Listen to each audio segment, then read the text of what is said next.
নমস্কাৰ ৰাইজসকল, মোৰ আন এটা মিনি ব্লগলৈ আপোনালোক সকলোকে স্বাগতম জনাইছোঁ। আজি ব্লগটো দেখি আপোনালোকে গমেই পাইছে, একদম পানীৰ মাজত। পানী মানে একদম সাগৰৰ মাজত আৰু। ইয়াত দেখিছেনে পানী ঢৌ আহি আছে, ইমান ভাল লাগে তাতে বহি থাকি। মোৰ এতিয়াও মানে এনেকুৱা লাগিছে দেখি যেন যাওঁৱেই মই তাত পটককৈ, এনেকুৱা লাগি যায়। খুব ভাল লাগে, কিন্তু উপায় নাই, এৰি আহিবই লাগিব নিজৰ ঘৰ নিজৰ ঠাইত। তথাপি এনেকৈ থাকোঁ আমি তাতে। আমি 4-5 দিনমান আছিলোঁ, সদায় যাই তাতেই বহি থাকোঁ এনেকৈ সাগৰৰ পাৰতে। সিহঁতেও ভাল পায় বেছি। আৰু ভয় লাগে কি কেতিয়াবা ডাঙৰ ঢৌবোৰ আহি যায় মাজতে, আৰু মই এনেকৈ ধৰি থাকোঁ তাই উঠি যাব বুলি। এইয়া বাপেক আৰু জীয়েক একেলগে উটত উঠি আছে, আমাৰ ভয় লাগে, ল'ৰা আৰু মোৰ। কিন্তু ছোৱালীয়ে এইফালে উঠে বোলে, সেইকাৰণে লগতে বাপেককো উঠাই দিলোঁ। এয়া মই অকণমান ভিডিঅ' কৰি ৰাখিলোঁ আৰু এইখিনি। একপাক ঘূৰাই আনিলে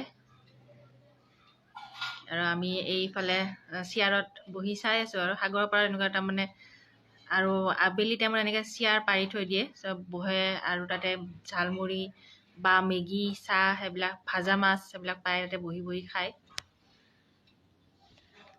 এনেকৈও আমি বহি আছিলোঁ তাতে, আৰু ছিটবোৰৰ পইচাও লয় তাতে এনেকৈ বহি থাকিলে ঘণ্টাত।